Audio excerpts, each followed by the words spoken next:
дуруд шунавандаи азиз, шарҳи охирин хабарҳои рӯзро аз студияи марказии радиои Муҷир бо пахши мустақим мешунавед. Соат дар Москав 20:15 дақиқа.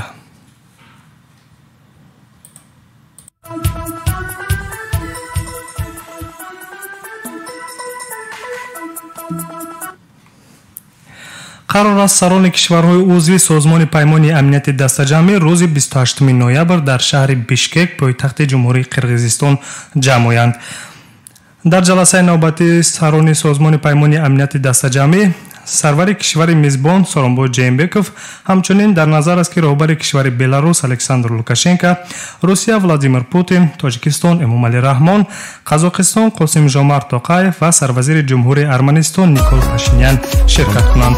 дар ин бора дар сомонаи расмии президенти ҷумҳурии Қирғизистон хабар дода шудааст.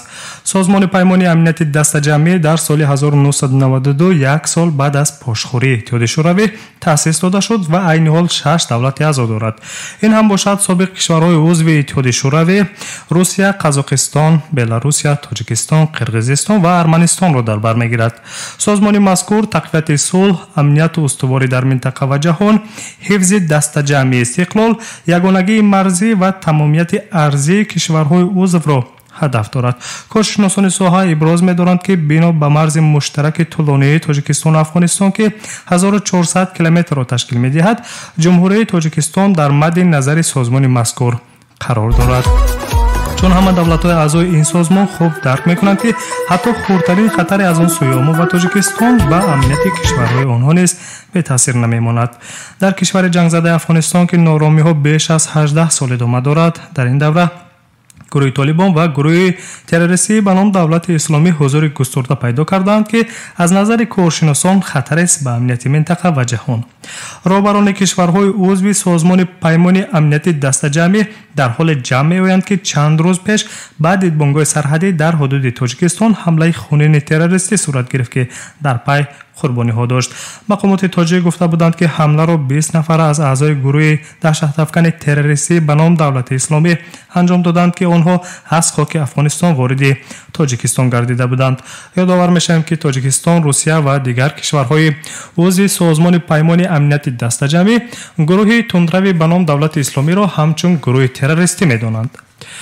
роҳбарони кишварҳои аъзои созмони паймони амнияти дастаҷамъӣ рӯзи 28 ноябр дар Бишкеки Қирғизистон ҷамъ меоянд ва маълум нест кадом масъалаҳоро мавриди муҳокима қарор медиҳанд.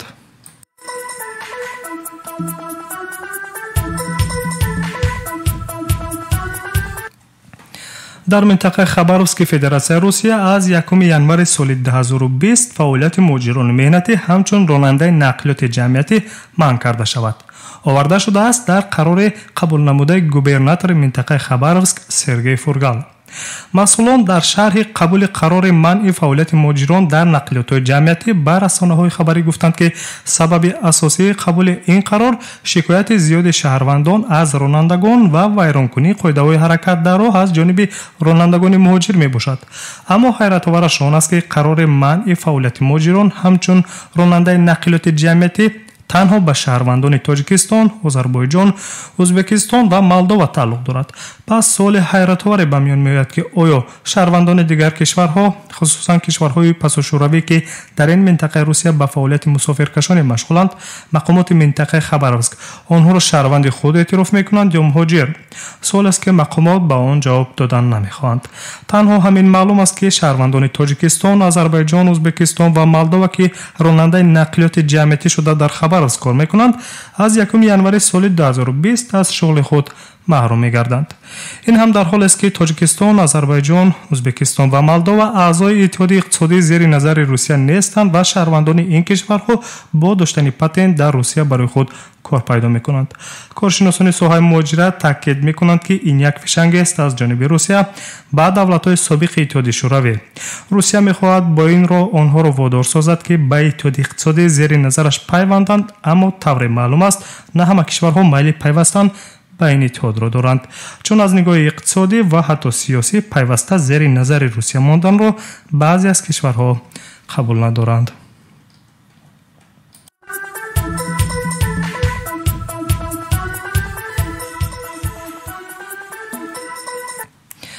30,000 тоҷикистонӣ ҳамчун донишҷӯ дар кишварҳои хориж таҳсил мекунанд ки аз ин шумора 24,000 нафарашон дар Русия мебошад. Ин маълумотро бино ба иттилои сомонаи Спутник вазири маориф ва илми ҷумҳурии Тоҷикистон Саид Нуриддин дар моҳи июл дар як нишасти хабарӣ дар Душанбе иброз доштааст. Донишҷӯёни тоҷик асосан тариқи квота ё бурсияҳои таҳсилотии Русия ба ин кишвар меоянд, вале на ба ҳама муяссар мегардад ки соҳиби квота ё бурсияи таҳсилотии Русия шудаву ба таври буҷавӣ таҳсил кунад. Дар ин баробар низ ва зиёди онҳо тариқи шартномаи таҳсил намуда аз ҳисоби даромади оилавии худ маблағи шартномаро пардохт мекунанд. бино ба маълумотҳо андозаи пардохти шартномаи таҳсил дар шаҳрҳои Русия гуногун буда аз вазъи иқтисодии минтақа, донишгоҳ, ҷиҳати сифати таълиму тадрис ва шароити мавҷуда барои таҳсилу зиндагӣ дар хобгоҳи донишҷӯён вобаста аст. Агар мо ба қимати маблағи шартномаи таҳсили донишҷӯён дар муассисаҳои таҳсилоти олии шаҳри Москав нигоҳ кунем, аз 120,000 рубл шурӯъ шуда то ба 300-400,000 рублро дар як сол дар бар мегирад. маблағи шартномаи таҳсили донишҷӯён агар дар шаҳрҳои Санкт-Петербург, Қазон, Краснодар, Екатеринбург ва Калининград аз Москав дида каме ҳам поин бошад, аммо аз рӯи вазъи иқтисодӣ ва маоши ҳадди аққали миёна дар Тоҷикистон барои хонаводаҳои тоҷик пардохти он мушкил аст. вале чуноне гуфта будем, боз ҳам шумораи донишҷӯёни тоҷик ки тариқи шартномаи таҳсилӣ дар ба Русия меоянд кам нестанд. ҷавонони тоҷик дар Русия асосан дар бахшҳои тиб, аграрӣ, саноатӣ, иқтисодӣ ва як бахши хурд дар соҳаи ҳарбӣ таҳсил мекунанд. кадом омилҳост ки диққати ҷавонони тоҷикро ба донишгоҳҳои Русия зиёд мекунад? Сифати таҳсилу шароити мусоид, пас аз таҳсил дар ин кишвар мондану муқимӣ шудан ва ё дигар омилҳо? суолест ки ҷавоби расмӣ надорад ва ҳар нафар инро тавре қабул мекунад ки ба худ мусоид бошад.